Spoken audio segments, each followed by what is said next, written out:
Today's episode is about juggling different jobs at various phases. We're starting today at Hicksville number 1.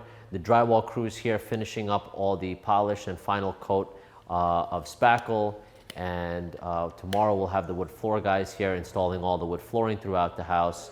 I'm also here with my tape measure, just about the only tool that I know how to use, where we're gonna measure up for the tile. I actually brought my client out yesterday to pick everything out, and I'm gonna go back today and meet with my buddy at the tile shop, and we're gonna order everything up so that it can be delivered for next week. We're also gonna stop by at Plainview number 1, where I'm doing the demolition today, and Hicksville number 2, where we have an inspection and a drywall delivery, and tomorrow we'll be doing the drywall there. So basically, I got my plate full. I have a couple new builds on the horizon, and this next 6 months to close out 2018 is going to be very interesting.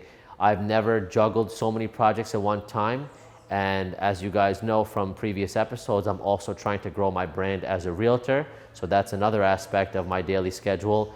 But the build schedule, the workload that's on my plate for this next several months is going to be really, really intense, and you're going to get to see everything from demolition to foundations getting poured, finish work, punch list right before delivery, and everything in between. So I'm excited to bring you guys on that journey.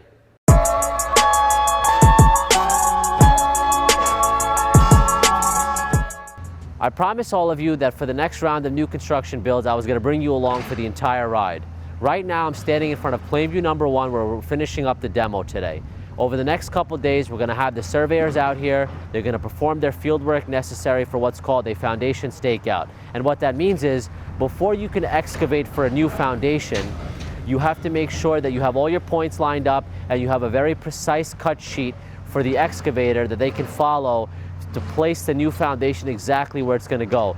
This lot is only 60 by 100, and we're going to be meeting our setbacks exactly at the maximum allowed. So what that means is we have no margin for error. So as soon as these guys are out, we're going to get the surveyors in here and start the process of staking out this foundation and getting a cut sheet ready for the excavator.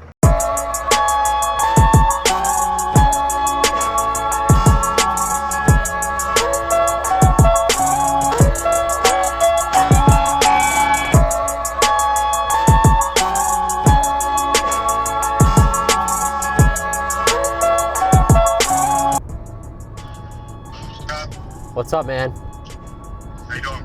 I'm good. I got your first email and I was disappointed, and then I got your second email and now I'm appalled.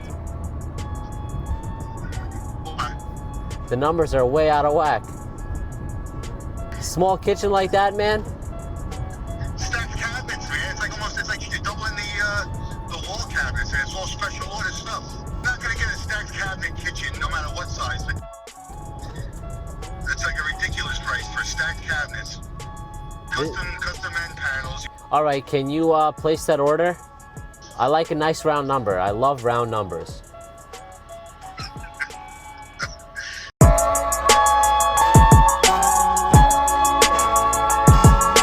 Everything is working out really nice today. As you can see, I got the drywall behind me. Literally, as the inspector was leaving for the insulation inspection, I got my drywall delivery rolling in. We're going to start unloading this material, but I wanted to share one pro tip before we do that. Every house that I build, before I close the walls, I take a video of the whole entire house, all the light fixtures, all the outlets, all the plumbing, and if you ever have an issue down the road, you'll be able to locate something that could be buried by the drywallers or something that needs to be repaired down the road. You'll have a very clear picture as to where everything is located. So I take one video for each floor plus the basement, and I keep it for my reference for the future.